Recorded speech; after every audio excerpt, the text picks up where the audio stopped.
सवाई माधोपुर राजस्थान में स्थित खंडार का किला। यह किला अरावली और विंध्याचल पर्वत की एक पहाड़ी पर स्थित है। इस जगह पर अरावली और विंध्य पर्वतमाला आपस में मिलती है। इस किले को अजय दुर्ग भी कहा जाता है। यह रणथंभौर नेशनल पार्क के किनारे पर स्थित है। इसके पास ही रणथंभौर का दुर्ग है। किले पर ऊपर जाने के लिए चारों ओर से शानदार नजारे दिखाई देते हैं। प्रवेश द्वार से पहले खंडित हाथी की प्रतिमा दिखेगी। यह पहला दरवाजा हाथी पोल कहलाता है। किले की प्रतिमा किले की हाथी की मूर्ति को एक ही पत्थर को काटकर बनाया गया है। किले में अंदर जाते ही सामने हनुमान जी का मंदिर है। किले की स्थापत्य कला बहुत ही शानदार और जानदार है। किले में अनेक जंगली जानवर दिखाई दे जाते हैं, क्योंकि किले में पानी इकट्ठा करने के लिए बावड़ियां बनाई गई हैं। इसमें पानी हर समय रहता है। किले में अंदर जाने के लिए 3 दरवाजे हैं, जिनसे हमें गुजरना पड़ता है। यह किला जर्जर अवस्था में है। यह किला कई शासकों के अधीन रहा था। कहा जाता है जो शासक इस किले पर राज करता था वह कभी युद्ध में नहीं हारा, क्योंकि यह किला एक खड़ी पहाड़ी पर बना है। चौहान, सिसोदिया, मुगलों आदि का इस पर अधिकार रहा था। इस दुर्ग का निर्माण मध्यकाल में हुआ था, लेकिन किसी को इसके निर्माण के बारे में मालूम नहीं है। इससे लगता है इसका निर्माण चौहान काल में हुआ होगा।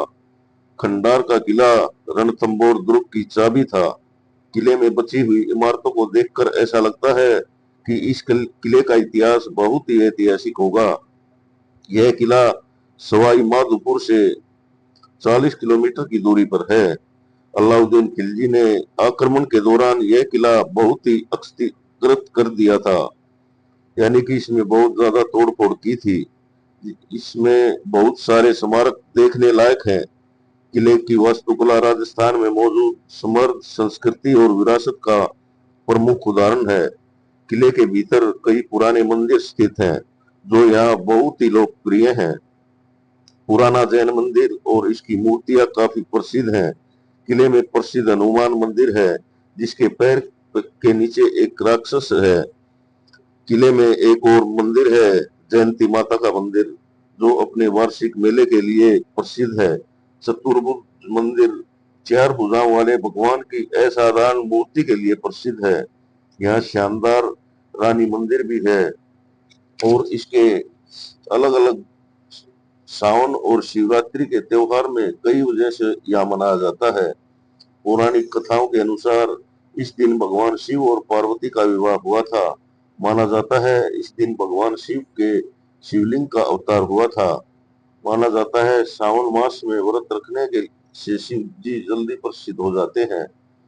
तो यह मंदिर इसलिए भी यहाँ प्रसिद्ध है।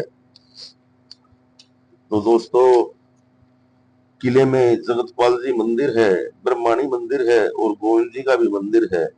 कई मंदिरों के अलावा 2 कुंड, राम कुंड और लक्ष्मण कुंड हैं, जिनमें हर समय पानी निकलता रहता है। लेकिन सफाई की कमी से इनके अलावा और भी कई तालाब हैं। अगर सरकार यहाँ पर जाने का रास्ता और किले में सफाई आदि करा दे, तो यह एक प्रसिद्ध पर्यटक स्थल बन सकता है।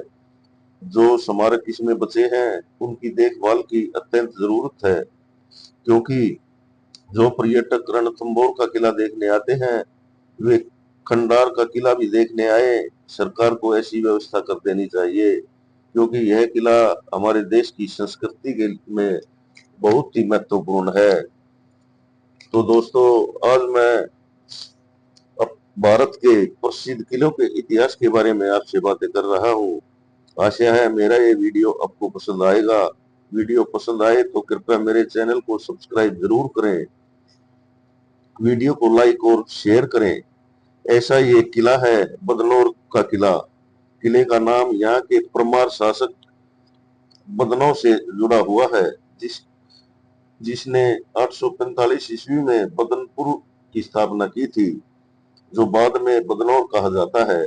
यहाँ पर 1439 ईस्वी में शिलालेख पर लिखा गया है, जिसे ज्ञात होता है इसे वर्धनपुर भी कहा जाता है। अमीर रासों में भी इस किले का वर्णन मिलता है। किले में स्थित चार भुजा मंदिर के शिलालेख से पता चलता है कि किले का निर्माण 1584 में किया गया था। किले में कई मंदिर और धार्मिक स्थल हैं, जिसमें द्वारकाधीश मंदिर, मैया सीता मंदिर और गोपाल मंदिर और किले से 2 किलोमीटर दूर कुशला माता मंदिर है। उदयपुर से लगभग 180 किलोमीटर की दूरी पर यह किला राजस्थान के राज्य भीलवाड़ा जिले में स्थित है। बदनौर किला एक विशाल और 7 मंजिला किला है, जो पहाड़ी के ऊपर बना हुआ है। किले के ऊपर से बहुत ही अच्छे नजारे दिखाई देते हैं। किले की वास्तुकला देखने लायक है। यह राजस्थानी राजपूताना शैली को दर्शाती है। वर्तमान में किला जर्जर अवस्था में है, लेकिन यह उस समय के राजपूत शासन को भी की भव्यता और वास्तुकला को भी दर्शाता है। किले का निर्माण रणनीतिक रूप से किया गया है। इस किले में बहुत सारी लड़ाइयां और शांति देखी होगी।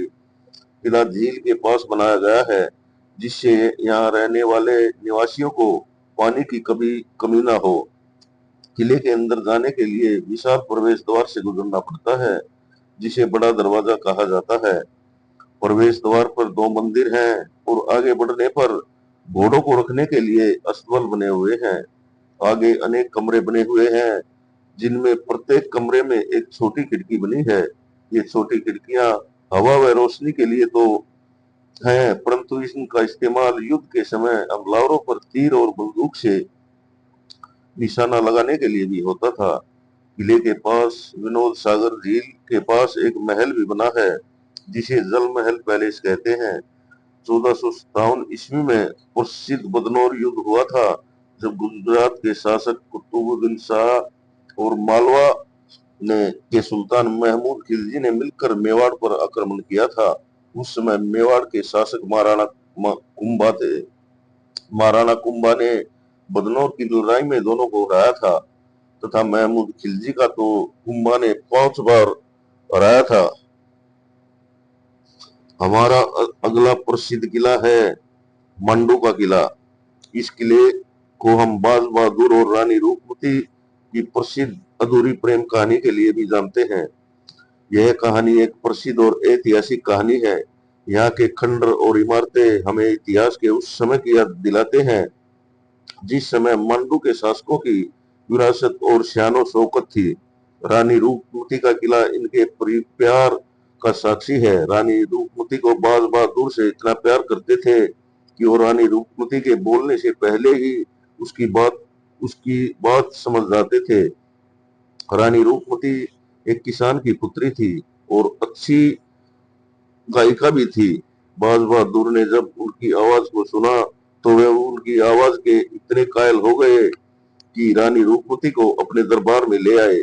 कुछ दिनों में दोनों के में प्रेम हो गया और दोनों ने विवाह कर लिया और खुशी खुशी से प्रेम पूर्वक रहने लगे। रानी रूपमती नर्मदा नदी को देखे बगैर खाना नहीं खाती थी। ऐसा कहा जाता है, जब इसका पता बाज बहादुर को चला, तो उन्होंने रानी रूपमती के लिए 3500 फुट ऊंचा महल बनवाया, जिसमें के से रानी रूपमती हर रोज नर्मदा माँ के दर्शन कर सके। ऐसा कहा जाता है, रानी रूपमती प्रतिदिन स्नान के बाद यहाँ पहुंचती थी और नर्मदा जी के दर्शन करने के बाद ही जल ग्रहण करती थी। जब रानी ने अपने महल में जाती थी, तो बीच में बाज बहादुर का महल से जाया जाता था। परंतु जहाँ प्यार होता है, वहाँ नफरत भी होती है। यह प्रेम कहानी ज्यादा दिन नहीं चली और अकबर के दरबार में रानी रूपमती की आवाज और उसकी सुंदरता की चर्चा होने लगी। अकबर ने बाज बहादुर को पैगाम भेजा कि रानी रूपमती को उसके दरबार में पेश करे, परंतु बाज बहादुर ने ऐसा करने से इनकार कर दिया। अकबर ने आदम खान को मांडू पर हमला करने को कह दिया। बाज बहादुर और आदम खान की लड़ाई होती है, परंतु बाज बहादुर की छोटी सेना थी, इसलिए वह पकड़ा जाता है। और इधर जब इस बात का पता रानी रूपमती को चलता है, तो वह जहर खाकर जान दे देती है। अकबर के सामने बाज बहादुर को लाया जाता है और रानी रूपमती के जहर खाने की खबर दी जाती है। यह सुनकर अकबर बहुत शर्मिंदा होता है और बाज बहादुर को छोड़ देता है। बाज बहादुर मांडू आते हैं और रानी रूपमती की कब्र पर सिर पटक पटक कर अपनी जान दे देते हैं। अकबर को जब इस बात का पता चला तो वह बहुत शर्मिंदा हुआ। उसने प्रायश्चित करने के लिए दोनों का स्मारक बनवाया जहां दोनों प्रेमी दफनाए गए हैं। यह थी रानी रूपमती और बाज बहादुर की प्रसिद्ध कहानी। जो मांडू के किले को पर्यटक देखने आते हैं वे बहुत भारी संख्या में आते हैं। जब रानी रूपमती का महल और अन्य जगह घूमते हैं तो उन्हें हर जगह पर अपनी प्रेम कहानी का एहसास होता है। रानी रूपमती और बाज बहादुर का मकबरा मालवा के सांगरपुर में है जिसे अकबर ने बनवाया था। तो दोस्तों ये थे भारत के कुछ प्रसिद्ध किले जिनके इतिहास के बारे में मैंने आपको बताया है।